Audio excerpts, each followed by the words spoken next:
장절 여성으로서 이력서를 많이 내봤잖아요. 네. 이것도 해보고 저것도 해보고 뭐 다 내봤는데 아무런 그게 없었단 말이에요. 저를 원하는 곳이 없었단 말이죠. 아무도 나를 원하지 않는다. 난 진짜 이 사회의 낙이다, 낙. 이제 그러다가 이제 아기도 태어나고. 근데 또 제가 아기를 되게 힘들게 가졌었거든요. 그래서 결혼을 하고도 8년 만에 이제 아기를 가진 건데 그 시간 동안 내가 미래의 나를 뭐 알 수가 없어. 내가 뭘 하고 있을지 알 수가 없어. 어떤 심사위원들은 저한테 혹평을 했어요. 이 제품은 책받침 수준의 제품이다.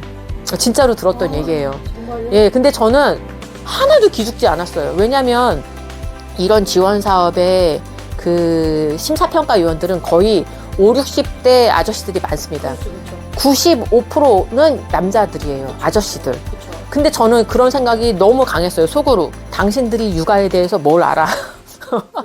네, 대표님 안녕하세요. 안녕하십니까. 네.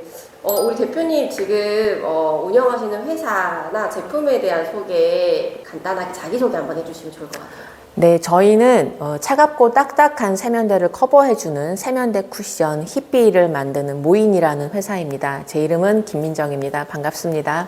지금 회사 이름이 모인이잖아요. 네네. 그 이름의 뜻이 있나요? 모인이는 모인 사람들이라는 뜻이에요. 그래서 저는 모은이가 되는 거죠. 제가 지금 대표님 만나뵈러 곡성으로 와 있기는 한데 지금 대표님 사업장은 부산에 있는 거죠? 맞습니다.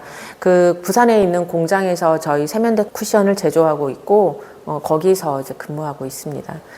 기본적으로는 재택근무예요. 그 원래 시작을 지원 사업을 받으면서 사업을 시작하시게 된 건가요? 맞습니다. 왜냐하면 제조라는 거는 기본적으로 특히 저희 제품 같이 금형이 필요하고 한 제품들은 초기 자본이 굉장히 많이 들어가거든요. 제가 적금 털어서 시작할 수 있는 규모가 아니기 때문에 제품 아이디어가 생긴 순간부터 열심히 이제 사업 계획서를 쓰기 시작했죠. 대표님 저 업력이 지금 얼마나 되셨어요?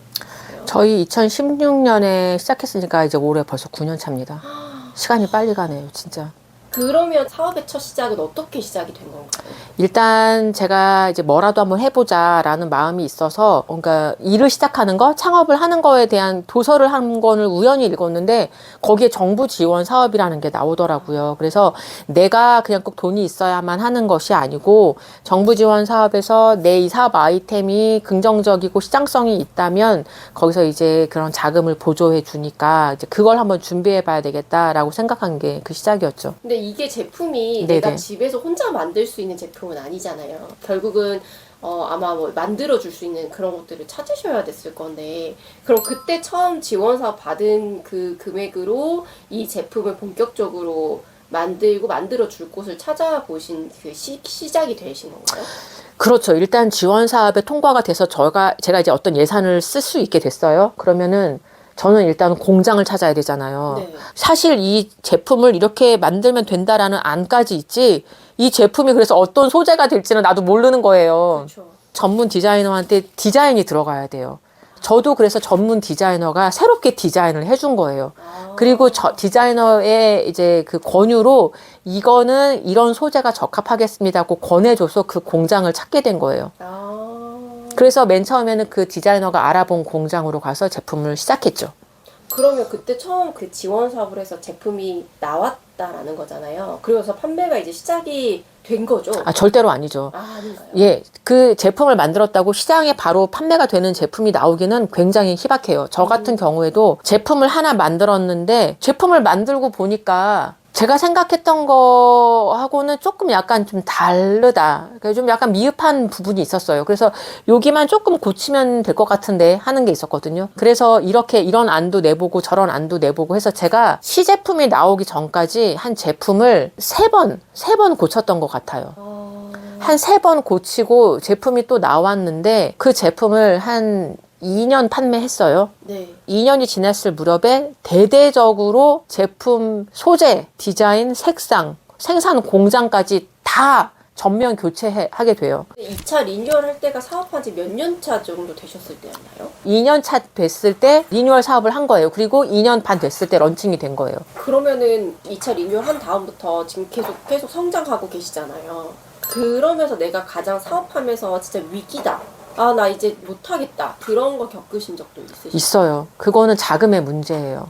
사실은 저희 이제 제품이 다 특허가 있는 제품이에요. 그래서 이 특허를 담보로 해서 저희가 이제 돈을 빌렸는데 이 돈을 갚는 시기가 도래한 거예요. 근데 그 전에는 제가 사업이 너무 재밌었거든요. 남이 빌려준 돈으로 이렇게도 해보고 저렇게도 해보고 해외 박람회도 다니고 정말 해보고 싶은 거 막 이런 시도 저런 시도를 다 해봤어요. 그랬는데 이제 생각보다 이 매출이 뛰는 속도는 더뎠단 말이죠. 그래서 나는 아직 온전하게 스스로 서기를 못했는데 이제 이 빚을 갚아야 되는 시기가 온 거예요. 근데 그 돈을 갚아 나가기가 너무 버거운 거예요. 그래서 그 전에는 사업이 너무 재밌었는데 이제 이게 계속 이제 이어지다 보니까 이걸 이제 제 매출이 못 따라간 거죠. 그 시기가 가장 힘들었어요. 그러면 그 위기가 있었을 때 내가 힘들고 다 포기하고 싶었고 자금으로 너무 힘들었지만 그렇지만 나를 다시 일으켜 세운 어떤 원동력 그런 것들이 있으실까요? 두 가지 있어요. 두 가지. 하나는 지원 사업이고 하나는 그냥 제 내면을 제 마음을 사랑하는 친구, 오롯이 그냥 나한테 좋은 소리만 해줄 수 있는 친구. 어려운 시기를 헤쳐나가는 건 나를 전폭적으로 믿어주고 지지해주는 사람? 그거예요. 사업에서 필요한 건 나를 정말 사랑해주고 믿어주는 누군가 옆에. 가족일 수도 있고요. 내 이야기를 이해하는 옆에 동반자, 그냥 동업하는 사업자들, 다른 대표님들, 같이 가는 동료들. 그리고 또 하나는 내 제품에 대한 끊임없는 고민. 그게 가장 큰 힘인 것 같아요. 그런 과정을 거치면서 느끼신 게 있으셨을 것 같아요. 같이 가는 동료 친구들은 정말 중요하지만 나만의 템포에서 길을 잃지 않는 것이 가장 중요하지 않을까 싶네요. 그날 하루에 저희가 1시간 진행하면서 매출이 또 꽤 잘 나왔던 그런 라이브여서 저한테도 굉장히 뜻깊은 라이브였었거든요. 대표님은 그때 진행하시면서 어떠셨어요? 저희가 그때 한 2분, 3분 정도 늦게 그랬죠. 네네네. 로그인에 문제가 네네네. 있어서 그래서 저는 굉장히 정신이 없는 상태에서 들어갔는데 이미 들어가자마자 저희가 들어가고 이제 방송이 시작되자마자 구매 인증이 막 너무 갑자기 확 올라가고 맞아요, 그래서 굉장히 놀랐던 기억이 있어요. 그리고 사실 그게 굉장히 오랜만에 진행한 라이브이기도 하거든요. 그런데 어쨌든 우왕좌왕 했지만 일단은 경험이 중요한 거고 완전 처음은 아니었지만 오랜만에 진행했던 라이브가 배나영 호스트님 덕분에 순조롭게 잘 진행이 되고 무엇보다도 오랫동안 기다려주셨던 분들이 방송을 보시고 구매를 해주셔서 굉장히 감사한 시간이었죠. 그날 대표님도 저도 너무 정말 좋고 행복한 경험이었던 것 같아요. 앞으로 대표님이 이제 계속해서 우리도 제품, 히피 제품도 그렇고 모이니 회사 잘 운영해 가실 건데 네네. 또 앞으로의 목표나 뭐 꿈이 있으세요? 올해 목표는 정기적인 라이브 방송 그리고 북미 수출 고정 바이어 확보 그게 이제 제 꿈이에요. 제 목표예요. 미래에 제 꿈을 묻는다면 저는 동화 작가. 정말요? 네, 왜냐면 저도 이제 세 자녀를 키워오면서 네. 밤에 잘 때 애기들 동화책 읽어줄 때마다 제가 그냥 지어서 해준 얘기들이 많거든요. 그래서 그런 이야기들이 그냥 잊혀지는 것보다 나중에 우리 아이들이 결혼해서 또 제 손주에게 읽어주게 하면은 또 재밌지 않을까. 그렇게 스토리를 써놓은 게 몇 개 있어요, 주제가. 그래서 그거를 조금 너무 늦기 전에 작가가 되어서 한번 해보고 싶다. 그러면 지금 우리 보고 계시는 구독자님들 중에 이제 육아맘이면서 나도 창업을 계획하고 있다. 해보고 싶다. 또는 아니면 창업이 아니더라도 내 꿈을 향해서 뭔가 해보고 싶은 그런 꿈들이 다들 마음에 있을 거잖아요. 뭔가 해보고 싶은. 그런 분들에게 해주고 싶은 이야기가 있다면? 그냥 해보라고 하고 싶어요. 그게 잘 될지 안 될지 맞는 건지 아닌지 그걸 누가 알아요? 해보기 전까지. 안 하고 수십 년이 지났어요. 근데 나중에 나이가 들어서 내가 하고자 했던 비슷한 일을 하는 사람이 있거나 아니면 나는 끝내 못했는데 이제 더는 늙어서 하지 못하는 시간이 되었거나 그러면은 엄마 어렸을 때 엄마 젊었을 때 나도 그런 꿈이 있었어 하고 후회하면 너무 큰 후회 아니에요? 무엇이든지 계획하는 거 하고 싶은 것이 있으시면 다 시도해 보시고 그 과정에서 아실 거예요. 이것이 내가 계속 해야도 되는 일인지 뭐가 모자란 건지 아니면 여기까지 왔고 나는 그냥 행복해서 그만둘 것인지는 그때 가서 생각해봐도 늦지 않지 않나요? 제가 우연히 병원에 갔다가 이제 병이 있는 걸 알게 된 거예요. 그래서 그 큰 병을 치료하기 위해서 3년 정도 병원을 왔다 갔다 했었던 것 같아요. 그 당시에는 제가 아직 20대이기도 했고, 그리고 가족 안에서도 그런 병력이 없는,